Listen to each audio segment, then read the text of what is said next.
આ વખતની IPL south Indian મૂવીના plot જેવી છે. એક પછી એક ટ્વિસ્ટ એન્ડ ટર્ન્સ આવ્યા જ કરે છે. સૌથી પહેલા તો હાર્દિક પંડ્યા મુંબઈ ટીમને અનફોલો કરવા માટે, રોહિત શર્મા, સૂર્યકુમાર યાદવ, તિલક વર્માને અનફોલો કરવા માટે અત્યારે 1 2 3 4 5 6 7 8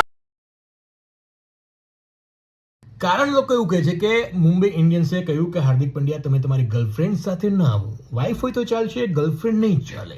બીસીસીઆઈએ કહ્યું છે અર્શદીપ સિંહને કે તમે બ્લોગ કરવાનું બંધ કરો ભાઈ, પાછળ ચહલ ફૂંકતા દેખાઈ જાય છે, આ બધા બ્લોગ બંધ કરો, તમારું ધ્યાન નથી ને પાછળ ષડયંત્ર રચાઈ જાય છે.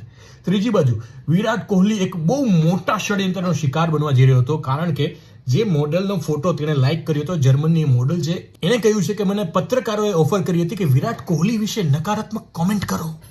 બચી ગયો ભાઈ, મંદિરે જાય છે ને હમણાં એટલે બચી ગયો છે. આ બધી જ માથાકૂટની અંદર જીટી જે છે એ ધીમા પગલે ટેબલ ટોપ કરી ગયું છે. જીટી સતત 5મી મેચ જીતી ગયું છે અને 2022 પછી આ પહેલો ઇન્સ્ટન્સ છે જ્યાં જીટી સતત લગાતાર 5 મેચો જીત્યું હોય. 2022માં કપ્તાન હતા કોણ?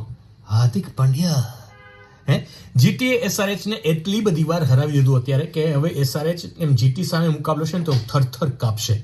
એસઆરએચ ની વાત કરીએ તો છેલ્લી 7 જે મેચ પૂરી થઈ હોય એમાંથી 6 મેચ જીટી સામે હારી ચૂક્યું છે. એટલે હવે પ્લેઓફ્સમાં કોણ ઝેર્યું છે અને કોણ નથી ઝેર્યું એ ઇન્ટરેસ્ટિંગ થવાનું છે.